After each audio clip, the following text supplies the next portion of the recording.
Hello and good evening everybody. So, we were discussing in this class about the different halogen compounds and how they are useful for industrial purposes. So, after fluorine we were now with bromine. So, the elemental bromine production we have seen that how this can be utilized for different purposes. Now, today we will just go for its other compounds such as your hydrogen bromide. So, HBr we all know is a very useful compound like that of our HF and HCl, and HCl as the typical mineral acid is largely used in different sectors of the industry, but HBr is not that much useful as an acid, but it can be useful as a brominating agent sometime. So, when we consider that how we get HBr from elemental bromine also. So, from the natural sources we have seen that the seawater was useful to give you the bromine, and that particular bromine if it is in your hand we can convert it nicely to HBr. So, the direct combination, this manufacturing process or the process utilized for the industrial scale production of HBr is dependent on the combination of bromine and hydrogen, that means Br2 and H2. So, that combination in a straight way can give you two molecules of HBr. So, those HBr we can handle and those HBr can be utilized for different purposes. So, as this HBr what we have in the form that what we get this HBr, that HBr dissolves in water forming HBr acid. So, HBr when it is dissolving in water we get it as like your HCl. HCl we know that the gaseous thing HCl which is being solubilized in water giving you the hydrochloric acid in aqueous medium. Similarly, this particular one is also soluble in water. So, at 25 degree centigrade HBr dissolves to certain extent which is 193 gram and which is dissolving it 100 gram of water. So, in all these cases whatever amount of this, that means we can have the H2 plus Br2, Br2 was a liquid, red liquid in your hand and direct combustion. So, we must have a combustion chamber. In that combustion chamber we produce HBr and the produced HBr we have to take away, and by dissolution in water you can get the corresponding aqueous solution of HBr for the different purposes. So, along with this HBr, if we consider what are the different other bromates, so it is not that suddenly we are jumping from some alkali bromates, but it has some relationship because we have seen earlier that these two things, that means the bromine can disproportionate between the two oxidation states of Br center, it is Br minus and BrO3 minus. So, the bromate one which is the oxidizing agent and its alkali salts, that means the corresponding sodium salt or the potassium salt or sometimes the ammonium salt are very useful for industrial purposes. So, these bromates if we get, how we are getting these particular bromates. So, again it is manufactured from the starting material of Br2, that means the bromine we can have like that of our HBr formation. So, HBr formation you have, and that HBr when react with some amount of bases, that means sodium hydroxide, potassium hydroxide or lithium hydroxide, give you corresponding alkali bromide salts. Similarly, if we are able to make the bromate salt which is BrO3 minus, the typical anionic part of these bromate salts are BrO3 minus. So, these BrO3 minus are electrochemically produced, that means the electrochemical oxidation of bromine as Br2 bromine oxidation state is 0. So, that elemental bromine can be oxidized electrochemically to get the corresponding bromates.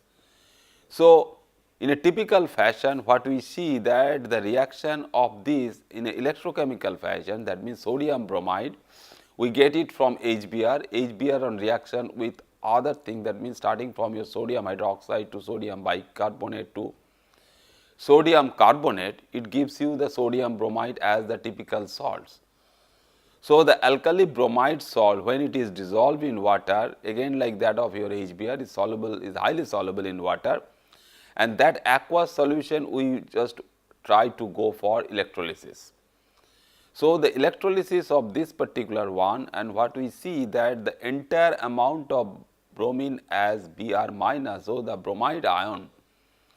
So, bromide ion can be converted to NaBrO3, that means this particular one is a very neat one, that means electrochemical oxidation is very feasible for the oxidation of the bromide ion to give you Br minus to BrO3 minus, and at the same time we always know that some component, if we try to oxidize it, we get the other component as the reduced form. So, from the water medium, if we have the protons, that means H plus available, so those H plus will take up those electrons during oxidation of the bromine, will be reduced to the hydrogen. So, hydrogen gas is again a byproduct for this particular reaction. So, from this reaction, if we consider that no, we have simply the bromine, that Br2, and if we want to get that particular Br2, from Br2 that sodium bromide as well as sodium bromate, what we consider that one is the reduced form, NaBr is the reduced form from the bromine center or the bromine or the elemental bromine. Similarly, the bromate, the BrO3 minus is the oxidized form. So, if we allow some amount of disproportionation reaction between sodium, between this bromine center, so one of the bromine center can be reduced to Br minus and another can be oxidized to bromate center. This was the original principle what people considered earlier, that if we have both the availability of bromide salt as well as the bromate salt in sulfuric acid medium, if you go for H2SO4 medium, these two can combine together to give you the production of elemental bromine. So, that is the another way of getting your bromine, that means the preparation of the bromine, what we have seen through oxidation of the sea water by chlorine. So, if these two are plenty in availability, that means if both bromide as well as the bromate salts are available in nature or some other industrial sources, we can combine them together in sulfuric acid medium to production of their bromine. So, the disproportionation reaction in that way, that means the electron transfer reaction is very much feasible for this bromine, elemental bromine, for giving you this particular bromate salt, and when we use this for your direct combination of hydrogen, we get the HBr and its corresponding alkali bromide salt. So, after getting this particular bromate salt, what we use, that alternatively it can be manufactured also by passing simply the chemical reaction, utilization of the chemical reaction, that means the elemental bromine Br2 in alkaline hydroxide solution. So, alkali hydroxide solutions like that of your sodium hydroxide or potassium hydroxide again allow you for getting a disproportionation reaction. So, that particular disproportionation reaction from Br2 0 giving you Br minus as well as BrO3 minus. So, you get a mixture of bromate as well as the bromide, from which how we separate it out. Your bromate salt is less soluble, that means it is poorly soluble. So, it will be separated first, then we get the sodium bromide. So, sodium bromide will be highly soluble. So, it will remain in the solution when most of the bromate or the entire bromate can be separated as sodium bromate. But remember it, both of them are the corresponding sodium salt, but depending upon the anionic part, one is the Br minus and another is the BrO3 minus, the bromide bromate thing. So, they can basically separate it differentially. So, you must have a typical combination of these two. So, if we allow in alkaline medium only, so if you have this typical alkaline medium, that alkaline medium can go for this particular disproportionation reaction, and if we try to get the reverse one, that means the combination of bromide and bromate mixture to produce the elemental bromine, we have to go for an acidic medium. That means, in that particular case, the H2SO4 medium is sufficient to combine bromide and bromate to produce Br2, and the alkaline medium is sufficient to give you the corresponding disproportionation between the bromide and the bromate mixture. So, whatever raw materials is in your hand, judicially you have to think of the corresponding procedure and your demand for all these elemental things, that means the bromine as well as the bromine compounds, and we are not taking much more examples. We are concentrating our attention on Br2, and two of these bromide compounds, the bromide compounds or the bromate compounds is the NaBr and NaBrO3. So, what are those applications where we can use this particular one, that means where we can use these compounds. So, one of the industrially important compound is the additives what we use in the fuel. As we all know that the tetraethyl lead was earlier we used as the anti-knocking reagent to increase the performance of the fuel while it is burning in the internal combustion engines. So, another organic compound which is the dibromo derivative, basically 1,2-dibromomethane. We know that if you have the corresponding methane is CH4. So, two of the hydrogen atoms from the methane center can be replaced by the bigger bromine centers, we will get it is dibromomethane. So, that particular one is utilized for your leaded petrol as lead substitute. So, it is a particular fuel additives when the lead can be removed through the formation of lead bromide. So, lead was present as tetraethyl lead. So, tetraethyl lead can react with your the dibromomethane to produce your lead bromide itself and the corresponding methane which can be burnt inside the corresponding fuel.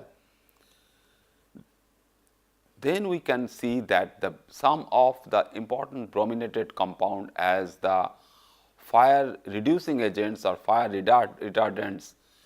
So, what are those compounds? Because the substitution of these things on the entire organic molecule can give you something that where the fire is there and fire is trying to burn all the available material around.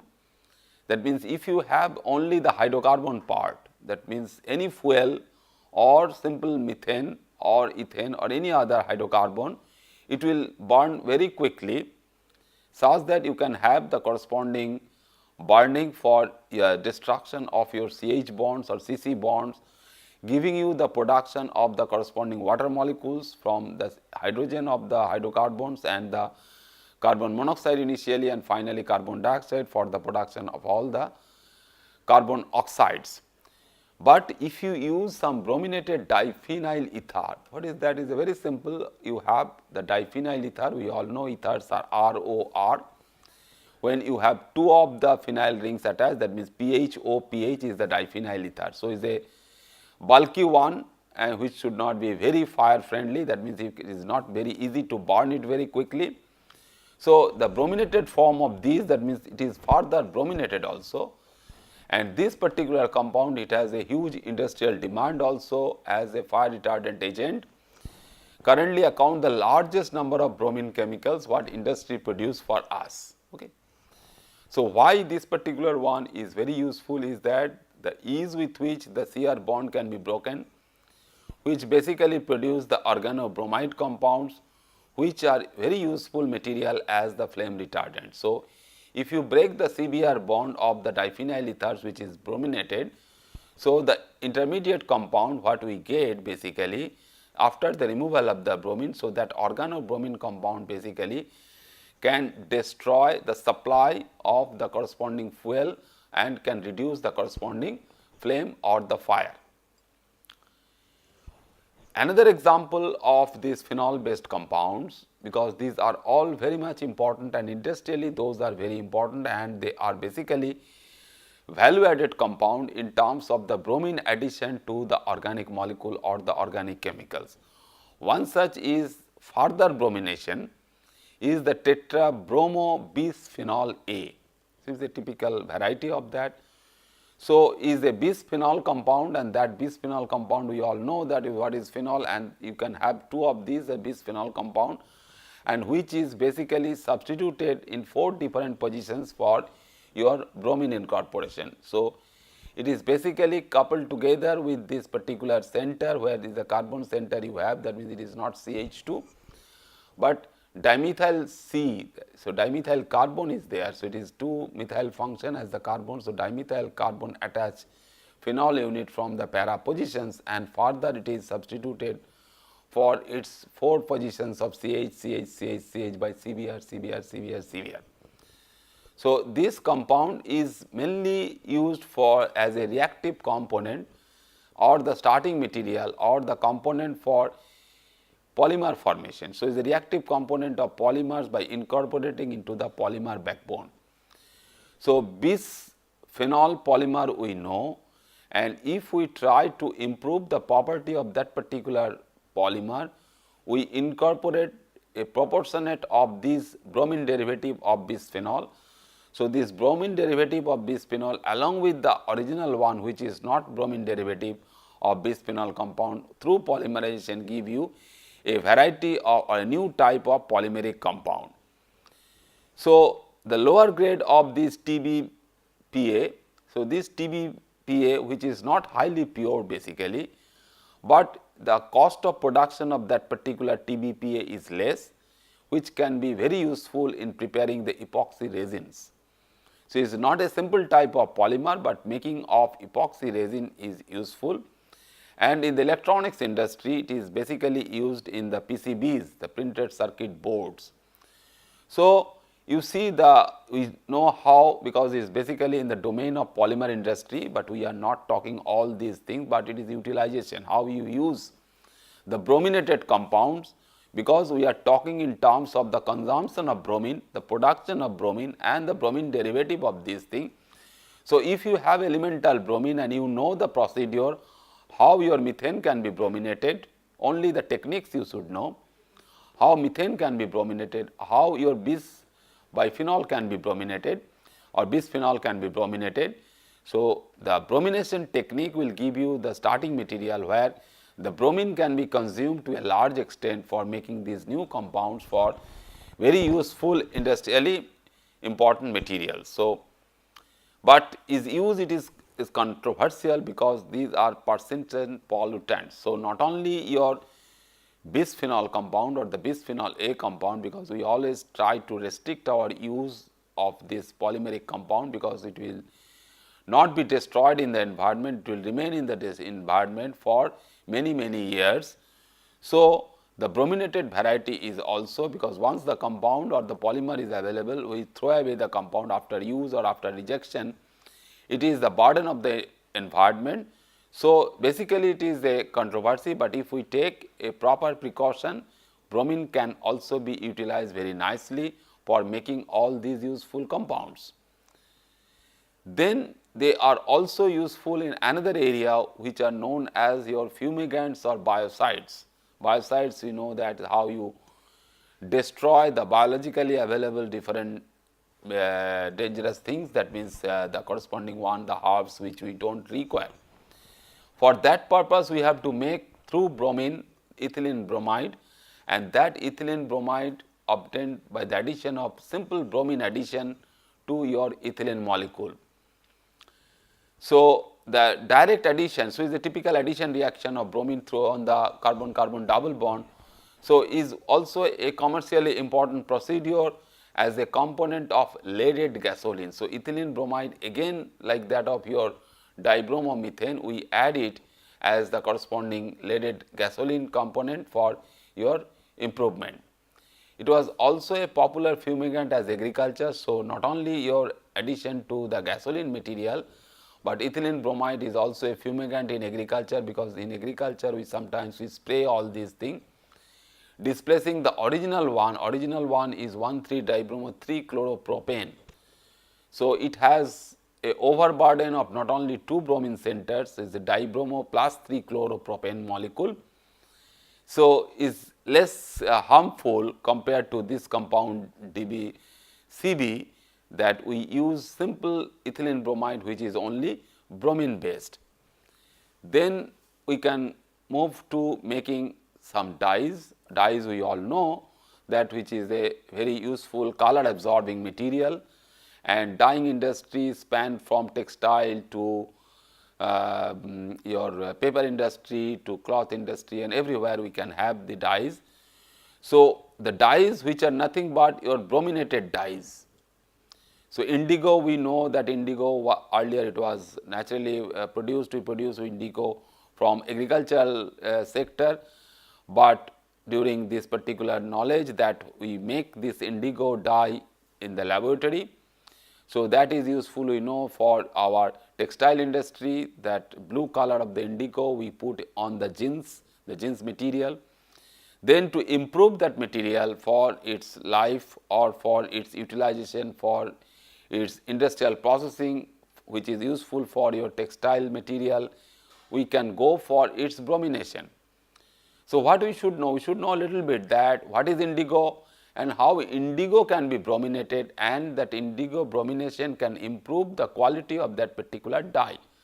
So, that particular step we are only considering our focusing our attention, that how the bromine industry can help in making this 6,6' dibromo indigo molecule for a useful dye molecule. So, this particular one, so we have these two selective positions, and is most of the time it is like that of your bromination of the ethylene. Is the direct one, we take indigo and we go for its typical bromination, that means sometimes we simply add bromine. So, that particular thing can so good, that means the reaction is so facile that immediately the bromination can take place through the direct aromatic substitution reaction, because you have the two phenyl rings and we have the phenyl CH bond over here and another phenyl CH bond is here. So, you get the corresponding aromatic substitutions, aromatic nucleophilic substitutions by the bromine centers to give you the corresponding bromine derivative. The way we get for a simple organic molecule such as that, we know that for analytical reagents we have the oxime molecule, that 8-hydroxyquinoline, and if we want to derivatize that as the corresponding bromine derivative, it is simply through addition of elemental bromine, drop by drop diluted solution of bromine addition to that particular organic molecule or sometime in situ, that means within the reaction medium we produce bromine. So, production of that bromine, again we know, just now we have seen that the combination of bromide bromate mixture can give you the liberation of bromine in a particular acidic medium. So, the acidic medium, the slow release of that bromine through the production, and then again the organic molecule, if it is available, will attack that organic molecule and produce its brominated version. Similarly, some procedure we should have also for industrial or large scale production of this dibromo indigo molecule. So, this is also another important application of your bromine compound, and lastly we will see that how the pharmaceutical industry can also be benefited, because the pharmaceutical molecules we all know that can be used as a useful drug molecule or is a useful medicine for our purposes, for our use. So, those molecules we know that is there, sometimes they are very big molecule, they are mostly the organic molecules, sometimes they are heterocyclic structure, having a heterocyclic structure, but new drug discovery or new drug molecule availability sometimes is dependent on a very simple reaction. It is nothing but a simple bromination reaction. Earlier we have seen that a particular type of molecule, organic molecule, which is a pharmaceutical molecule, that pharmaceutical industry can take the advantage of typical fluorination. Now we will see that the typical bromination can also change the corresponding structure. So, do not worry about the complicated molecule what you have in your hand, but it is the molecule what you see, that this particular molecule, the entire part we know, you have to know. Just now what we have seen, that the dye molecule can be brominated. So, similar type of bromination can be achieved on the pharmaceutical molecule, where we see that this particular CBr bond. So, without that CBr bond, the function of this is again there, so that the whole molecule is also a functionally active molecule, and which is nothing but a niceragolin. So, which is a vasodilator type. This function is a vasodilating activity. So, it is a vasodilator nicergolin. So, vasodilator nicergolin can be formed when you get a typical brominated derivative of the original organic compound. So, what we have, the whole molecule you can consider as R, and you have this CH bond as RH, like that of your methane or anything else. So, which can be brominated to give you the corresponding big R molecule as your the pharmaceutical molecule, as well as your the corresponding insertion of the bromine at a specific position. So, bromination at this particular point, at this particular position, can tell us that we can improve, sometimes it is not always true, that we can improve the quality of the pharmaceutical through bromination. So, if we are able to improve the quality or its performance in terms of its activity, we can go for its bromination. So, one more example also we can have this, and again it is a little bit complicated molecule, but forget about the complication in terms of its pharmaceutical structure or the pharmaceutical molecule. We are only focusing on attention for your brominating part. Again, if we consider that the whole molecule is your R and R is attached to your H, so H is there. So, RH can be converted to convert that compound to RBr, which is again a drug responsible for sedation. So, it is a sedative, sedative brotijolam,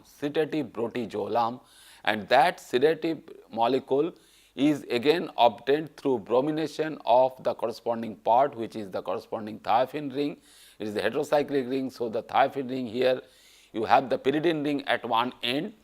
So, at one end the pyridine ring at the meta position is getting brominated. Here also the thiophene ring, the ortho position of the sulfur of the thiophene ring is getting brominated to improve the nature of that particular pharmaceutical molecule. So, this also can give you some other example that where the bromine can be useful for. So, tear gases are also useful. We will see, we will continue for our next class also. The tear gases, what are the molecule we use for the tear gases? So, it should be pungent, it's pungently smelling also, it can bring tears in your eyes.